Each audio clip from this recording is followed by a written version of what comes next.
Are you tired of reading non-fiction books only to struggle to remember or apply what you read? Or perhaps you feel like you are giving up after just a few pages. Hi everyone, you're welcome to my YouTube channel, Simon V. Today we are diving into the topic that is crucial for every reader or learner: how to read non-fiction books effectively. It's not just about flipping pages, but about gaining meaningful insights and knowledge. So let's get started. Choose books with immediate relevance. First things first, let's be selective with our reading choices. Reading for future leisure is great, but to make the most of your time, prioritize books that you can use right now. For example, you have a certain question or problem now. You are looking for sources which you can use in order to solve this problem. Reading for future isn't that effective because it's more like entertainment. You read this information, you don't need it right now, so probably you will just forget about this knowledge in a couple of days very easily because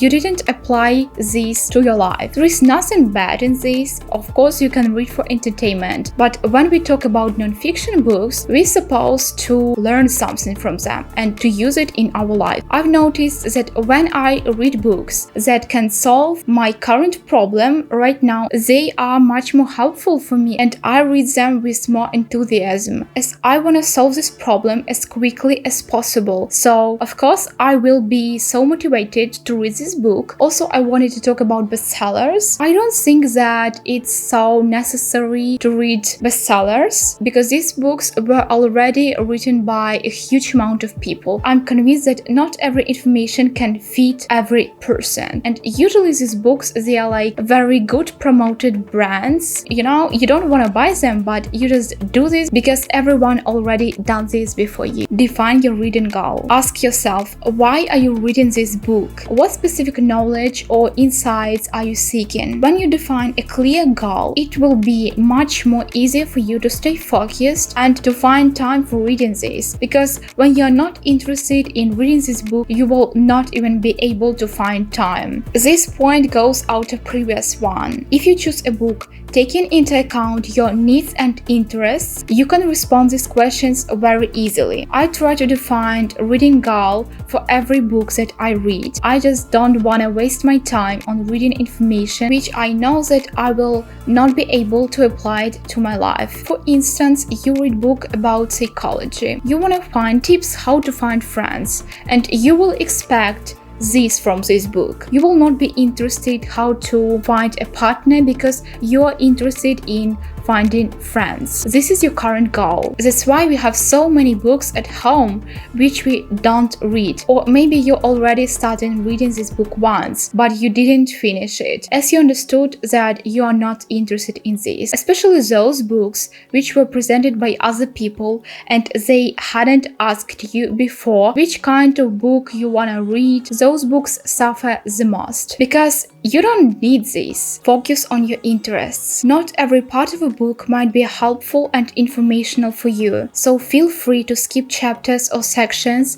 that are not aligned with your needs. Just don't waste your time on things that you don't need. It's like in the previous example, you wanna find friends. You will be interested only in those chapters that include this information about how to find friends. I remember myself, before I started reading like this, I was reading the whole book because I was convinced that it's very essential. You have to read the whole book, otherwise you just wasted your time and you miss so much information. But right now I can easily skip some chapters which I don't need without these thoughts. You have to read the whole book from the first page to the latest one. It's very important. I can't say you why it's so important. Just no more questions, read the whole book. And that is the problem because usually there are so much water in books. Authors just trying to make this book bigger, and what we have as a result, we don't need all this information and we can choose what we will read. I guess this way of reading came to us from fiction books because there you have to read the whole book,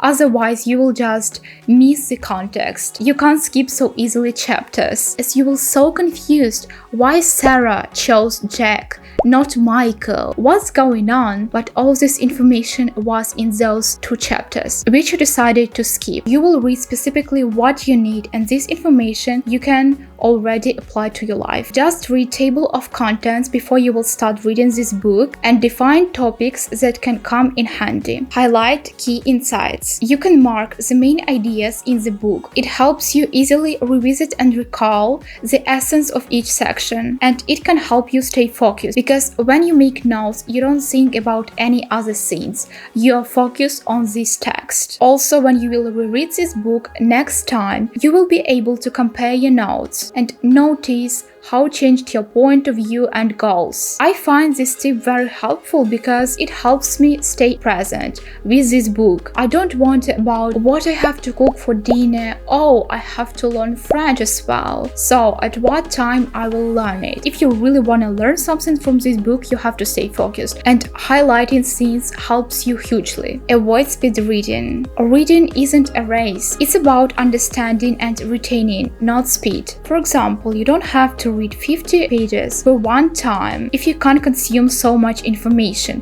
because it's not effective at all. Everything will be just mixed in your head and you will forget a lot of things. So what's the use of such reading? Focus on comprehension rather than reading a certain number of pages. Also, don't try to read as many books as possible per month. I don't know who came up with this idea of speed reading, because nowadays I see so many videos, especially on YouTube, about how I read 5 books per week. I don't think that it's possible. For some people, yes, but for me, it's not. We are talking about non-fiction and what we are trying to gain. Of course, knowledge. That's why it's essential to focus on information that you read rather than focus on speed. I've noticed that usually I read 1 book per 2 weeks. It's comfortable for me and I have plenty of time to think about this chapter, to apply this to my life. But when you read a new book every other day, how you can have this time for applying all of this to your life? This way of reading fits more to fiction books or other genres, when the book is so interesting and you just can't stop reading it. But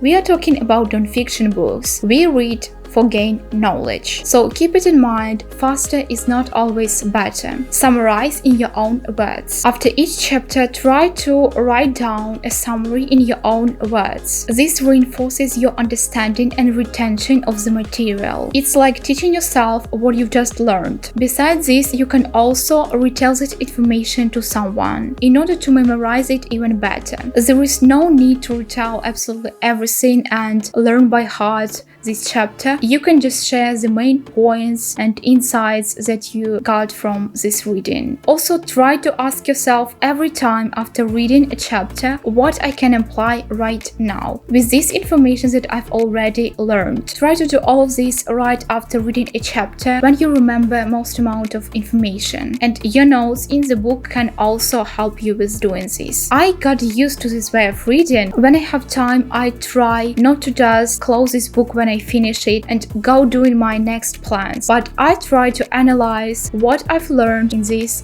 chapter, and it's very essential if you wanna learn something from this book, because if you will be just reading and not analyzing, summarizing this, you will not be able to learn absolutely anything. Mix up your reading. If you wanna read several books, you can add books of different genres, but don't read several non-fiction books at the same time. Firstly, I don't think that you will have that much time, because it's quite difficult to concentrate on several books, especially if they are about different topics. You can't leave your book right after reading and go doing something else. You have to summarize and analyze information, so probably you will not have so much time to do all of these steps with all of your books. It's like when you watch 3 different movies at the same time. It's really hard after first one to recall then what was happening in another one. As for me, I read only 1 book per time, and when I finish this book, I go to another book. It's more convenient for me, but you can do like you want. Review books over time. Lastly, don't hesitate to reread books. As you grow, your perspective changes. A book you read years ago might offer new insights now. and it's a journey, not a one-time experience. I reread a lot of books, and I do it in different ways. I can read this book from the beginning to the end one more time, or I can just review my notes and recall this knowledge in my brain. And frankly speaking, I do this as well when I don't want to buy new books. I'm fond of browsing all of these websites with books and filling my wish list, but sometimes I think that it's better to read something from the past than buy a new one. Now I finished one book and I have two more which I have never read, but I'm not so interested in them, so I think that probably I will reread one of my books, because right now I'm not in a mood of buying books. It's just me. So there you have it, secrets to unlocking effective non-fiction reading. Remember, reading is not just about quantity, but the quality of knowledge you gain. By incorporating these techniques, you will be able not only enjoy reading non-fiction books, but also get knowledge from them. That's all for today. Thank you for watching this video. If you found it helpful, leave me your like and don't forget to subscribe to my channel. See you soon in my next videos. Bye!